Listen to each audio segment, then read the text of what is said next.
ये कहानी है रवि की। रवि एक मिल में काम करता था। 5 सालों से वो शहर की एक मिल में मजदूरी किया करता था। हेलो। हाँ बोलो रमा, कैसे फोन किया? हेलो जी, आप तो हमें गांव में लेने आने वाले थे। क्या हुआ जी, आप आए नहीं? रमा, अभी ठंड बहुत हो रही है और मेरे पास तुम्हें गांव से शहर लाने के लिए अभी पैसे भी नहीं है। तुम कुछ दिन और रुक जाओ वहाँ। क्या कहा आपने? ऐसा मत बोलिए। आप कब से बोल रहे हो कि हमें लेने आओगे? टीपू मुन्नी भी रोज आपका इंतजार करते हैं। सुनिए जी, अगर आप कहें तो मैं खुद ही आ जाऊं क्या आपके पास बच्चों को लेकर? मेरे पास कुछ पैसे पड़े हैं, आप जो भेजते थे मैंने उसमें से बचाए हैं। अगर ऐसा है तो फिर आ जाओ, और तुम्हारे पास घर का पता तो है ही, वहाँ ही चले जाना। रमा अपने दोनों बच्चों को लेकर गांव से शहर के लिए निकल जाती है। उसके साथ उसकी बहन दिव्या भी होती है। रमा के माता पिता की मृत्यु के बाद अब वो बेचारी कहाँ जाती, इसलिए रमा उसे अपने साथ ही ले लेती है। ठंड का समय चल रहा था, दिसंबर का महीना, जिसमें कड़ाके की ठंड पड़ती है। रात होते ही रवि मिल से अपने घर को निकलता है।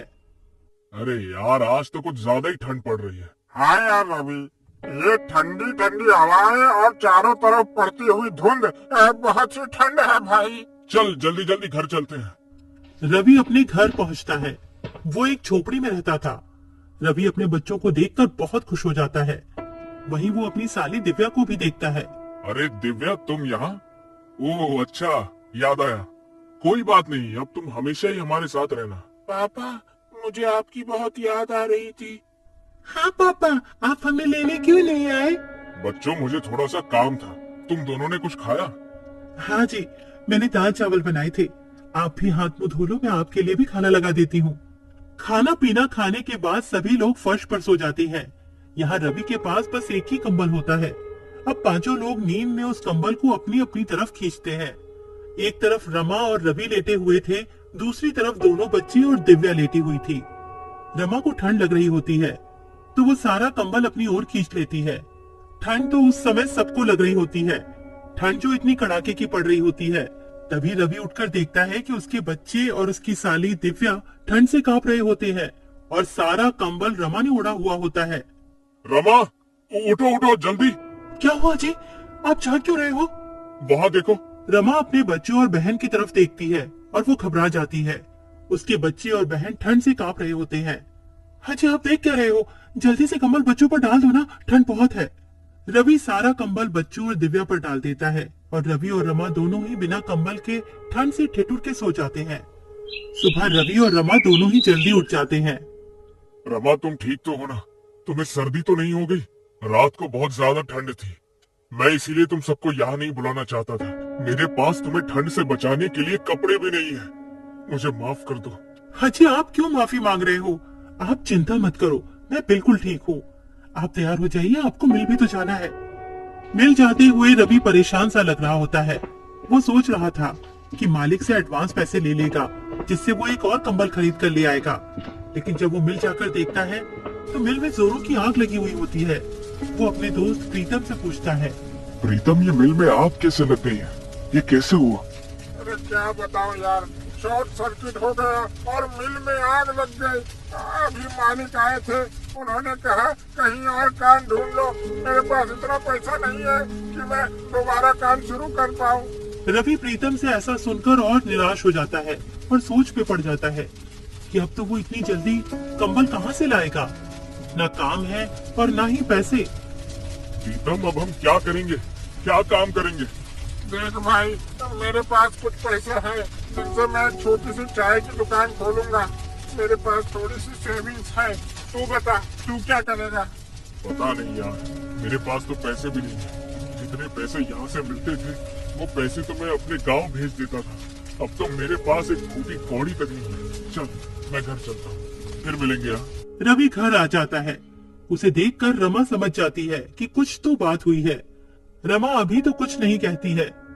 जब बच्ची और बहन खाना खा के सो जाते हैं तब रमा कहती है, क्या हुआ जी, जब से आए हो आप परेशान लग रहे हो? क्या बात है, बताओ ना मुझे। रवि रमा को सारी बात बता देता है। रमा भी रवि को ऐसे उदास देखकर खुद भी उदास हो जाती है और कहती है, हाजी आप इतना परेशान क्यों हो रहे हो? सब ठीक हो जाएगा, भगवान पर भरोसा रखो। मेरे पास कुछ पैसे बचे हैं, उनसे आप थोड़ी सी रुई और कपड़ा ला देना। मैं उससे एक रजाई बना लूंगी, उसके बाद आप काम ढूंढने चले जाना। सुबह होते ही रवि रमा को रुई और कपड़ा देकर वहां से चला जाता है और रमा रुई को कपड़े में भरकर रजाई की तरह सिल रही होती है। तभी, दीदी क्या हुआ, सब ठीक तो है ना? जब से हम यहाँ आए हैं जीजा जी कुछ दुखी से रहते हैं, क्या उसकी वजह मैं हूँ? अरे दिव्या तू पागल है क्या? ऐसा कुछ भी नहीं है। तू तो जानती है ना तेरे जीजा जी तो ऐसे नहीं है जैसा तू सोच रही है। वो तो उनकी मिल में आग लग गई है, वो इसीलिए परेशान है। तू ज्यादा अपना दिमाग मत चला। हाँ जाकर अब अपना काम कर। रमा एक सुंदर सी रजाई बना देती है। उधर रवि पूरे दिन यहाँ वहाँ काम ढूंढता है पर उसे कोई काम नहीं मिलता है। वो निराश होकर घर आ जाता है। रवि घर आकर देखता है रमा ने एक सुंदर सी रजाई बना ली होती है। अरे वाह रमा, तुमने तो बहुत ही सुंदर रजाई बनाई है। अरे तुम तो बहुत ही अच्छी रजाई बनाती हो। जी, वो गांव में खाली समय में मैंने रजाई बनाना सीख लिया था। आप बताइए कहीं काम मिला क्या आपको? नहीं रमा, बहुत ढूंढा पर कहीं कोई काम नहीं मिला। कल फिर जाऊंगा, देखते हैं कहीं कुछ न कुछ काम मिल ही जाएगा। रमा बच्चों को नई रजाई में सुला देती है और खुद दोनों मियाँ बीवी पुराने कंबल में सो जाते हैं। अगले दिन रवि का दोस्त प्रीतम रवि का हाल पूछने उसके घर आया हुआ होता है। तभी, अरे वाह रवि, ये रजाई तो बहुत अच्छी है, कहाँ से लाए हो? अरे प्रीतम, मैं ये कहीं से लाया नहीं हूँ। ये रजाई तो तेरी भाभी ने बनाई है। क्या कह रहे हो? ये रजाई भाभी ने बनाई है? भाई ये तो बिल्कुल वैसी ही रजाई है जो दुकानों में मिलती है। अरे वाह भाभी जी, आप तो बहुत ही बड़ी कलाकार हैं। अरे तू वो सब छोड़, ये बता तेरी चाय की दुकान का क्या हुआ? हाँ भाई, मैं इसीलिए तो आया हूँ। मैंने हाईवे पर एक चाय का स्टॉल खोला है। तू बता तेरा क्या हुआ, कहीं पर काम मिला कि नहीं? नहीं भाई, अभी तो मुझे कहीं भी कोई काम नहीं मिला। मिल जाएगा, वैसे भी मैं ढूंढ तो रहा ही हूँ। अच्छा, आप भाभी एक रजाई मेरे लिए भी बना देना, मुझे ये रजाई बहुत पसंद आई है। जी भाई साहब, मैं आपके लिए भी एक ऐसी ही रजाई बना दूंगी, आप ले जाना। अच्छा रवि, तुम एक काम क्यों नहीं करते हो? क्यों ना तुम रजाई बेचना शुरू कर दो। भाभी जी बहुत अच्छी रजाई बनाती है, लोग खूब खरीदेंगे ऐसी रजाई। तुम बोल तो ठीक ही रही हो, अभी तो मेरे पास कोई और काम नहीं है और ठंड भी बहुत पड़ रही है। चलो ऐसा ही करके देखता हूँ कुछ दिन। पर प्रीतम, मैं ये रजाई बेचूंगा कहाँ?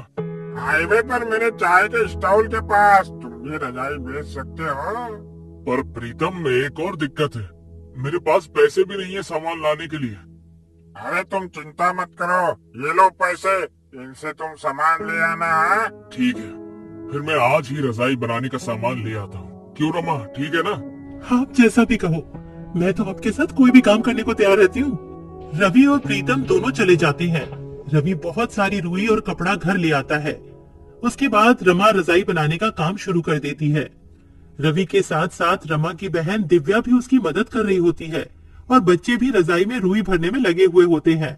2 से 3 दिन में सबने मिलकर 10 रजाइयां बना ली होती हैं और रवि सारी रजाइयां लेकर हाईवे पर प्रीतम के बगल में ही बेचने लगता है और देखते ही देखते उसकी रजाइयां बिकने लगती हैं।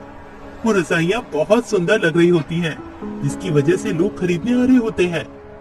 देखा तुमने रवि, बिक गई ना सारी रजाइयाँ। अब तो बस रजाइयाँ बनाते रहो।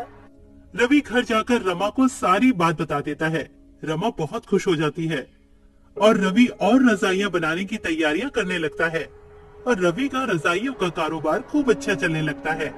इस तरह रवि अपना खुद का काम करने लगता है और अपने परिवार की सारी जरूरतों को पूरा करता है।